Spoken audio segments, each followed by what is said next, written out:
বিপ্লব শর্মা কমিটির রিপোর্টটা নিয়ে আসামের মুখ্যমন্ত্রী বলেছেন যে উনি এটা নিয়ে কাজ শুরু করবেন। 52টা রেকমেন্ডেশন উনি মেনে নিয়েছেন এবং বরাকের পত্রপত্রিকাতে দেখা গেছে যে ক্লজ 6 বলছে বরাক আর হিল ডিস্ট্রিক্টসে এগুলো লাগু হবে না। প্রথম কথা, বরাকে শুধু 3টা জেলা রয়েছে। প্রশ্নটা হলো যে বরাকের ছেলেমেয়েরা বা মানুষ যদি আজকে বরাকের বাইরে গিয়ে জমি কিনতে চায় বা চাকরি অ্যাপ্লাই করতে চায়, তখন 51 অ্যাপ্লাই করবে না 71 অ্যাপ্লাই করবে? আপনারা বলছেন বরাকের জেলাতে এটা আমরা অ্যাপ্লাই করবো না, তার মানে বরাক ভ্যালিতে চাকরি পেতে হলে 51 আর 71 এর কোনো প্রবলেম থাকবে না। কিন্তু বরাকের বাইরে যখন আমাদের ছেলেমেয়েরা যাবে জমি কিনতে বা চাকরি অ্যাপ্লাই করতে, তখন 51 লাগবে কি 71 এটা কেউ বলতে পারছে না।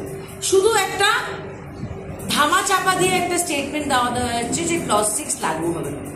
2 নম্বর কথা, মুখ্যমন্ত্রীকে আমি জিজ্ঞেস করতে চাই, এই যে বিজেপির ভিশন ডকুমেন্ট 2016 থেকে 2025, আমি পাতা নাম্বার বলে দিচ্ছি, পেজ নাম্বার 13 আর 14তে আছে যে বরাকের ছেলেমেয়েদের গ্রেড 4 আর গ্রেড 3 চাকরির রিজার্ভেশন থাকবে। উনি কিন্তু রিজার্ভেশনের কথা বলেছেন, ইলেকশনের পরে বলেছেন রিজার্ভেশন হবে না। এখন আসামে রিজার্ভেশন হয়ে যাচ্ছে, কিন্তু বরাক ভ্যালিতে ওরা রিজার্ভেশন করলো না। তো আমাদের ছেলেমেয়েদের জন্যে, আমাদের বরাকের ছেলেমেয়েদের জন্য মাননীয় মুখ্যমন্ত্রীকে বলছি, আপনি বিধানসভাতে একটা হোয়াইট পেপার প্লিজ লিখে তথ্য দিয়ে বলেন যে বরাকের ছেলেমেয়েরা বরাকে কয়টা চাকরি পেয়েছে আর বরাকের বাইরে কয়টা চাকরি পেয়েছে। আপনি তথ্য দিয়ে বলেন যে ক্লজ 7, আমি ক্লজ 5 আর 6 এর কথা বলছি না, ক্লজ 7 যেখানে আসামের ডেভেলপমেন্টের কথা লেখা আছে, আপনারা ডাবল ইঞ্জিন সরকার কোন কাজটা বরাকের জন্য করেছে? আজ পর্যন্ত আমরা শুনছি মেডিকেল কলেজ হবে, এই হবে, সেই হবে, ফ্লাইওভার হবে।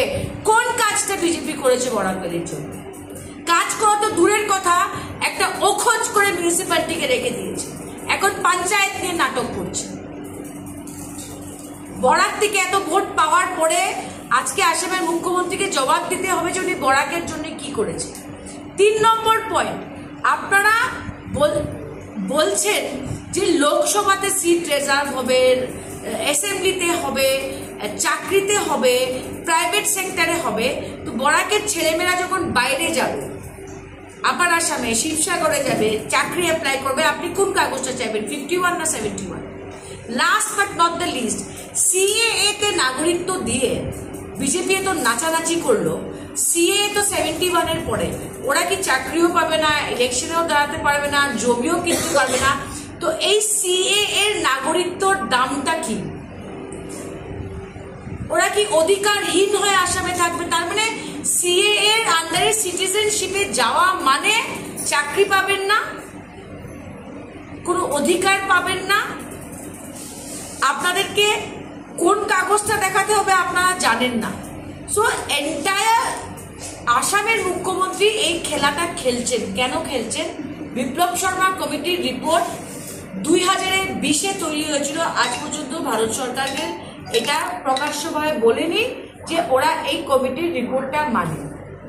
এনআরসি একটা কাগজ হয়ে রয়ে গেছে, বিপ্লব শর্মা কমিটির রিপোর্টটা একটা কাগজ হয়ে থেকে যাবেন। উনি বরাকের ভোট নিয়ে যাওয়ার জন্য, আপার আসামের ভোট নিয়ে যাওয়ার জন্য, আর 6 শিডিউলের ভোট নিয়ে যাওয়ার জন্য এই খেলাটা খেলছে। টুডে প্রকাশ্যভাবে অমিত শাহকে জানানো উচিত বিপ্লব শর্মা কমিটির রিপোর্টটা ভারত সরকারের কোন ওয়েবসাইটে আপনারা প্রকাশ করেছেন। This is a leaked document. আসামের কোনো ওয়েবসাইটে নেই, আসাম অ্যাকর্ডের ওয়েবসাইটে নেই, হোম মিনিস্ট্রির ওয়েবসাইটে নেই। এই রিপোর্টটা প্রকাশ্যভাবে আপনারা ক্যাবিনেটে অ্যাকসেপ্ট করলেন, এটা কোথায় ফ্ল্যাশ করেছেন? This is absolutely, this is an election gimmick. আর আমি হোয়াইট পেপার চাইছি, বরাকের ছেলেমেয়েরা বরাক ভ্যালির 3টা ডিস্ট্রিক্টে কয়টা চাকরি পেয়েছে আর বরাক ভ্যালির বাইরে কয়টা চাকরি পেয়েছে। আপনারা 80% রিজার্ভেশনের কথা বলছেন, চাকরি 100% রিজার্ভেশনের কথা বলছেন, তো বরাকের গ্রেড 3 আর গ্রেড 4 চাকরি আপনি রিজার্ভেশন না করলেন কেন? মুখ্যমন্ত্রীকে আমার প্রশ্ন। তার মানে আপনি বারবার মিথ্যা কথা বলছেন বরাকের মানুষকে। You put a white paper, তথ্য দিয়ে কথা বলেন আমার সঙ্গে, তখন আপনার কথা আমরা বিশ্বাস করি। এই বিপ্লব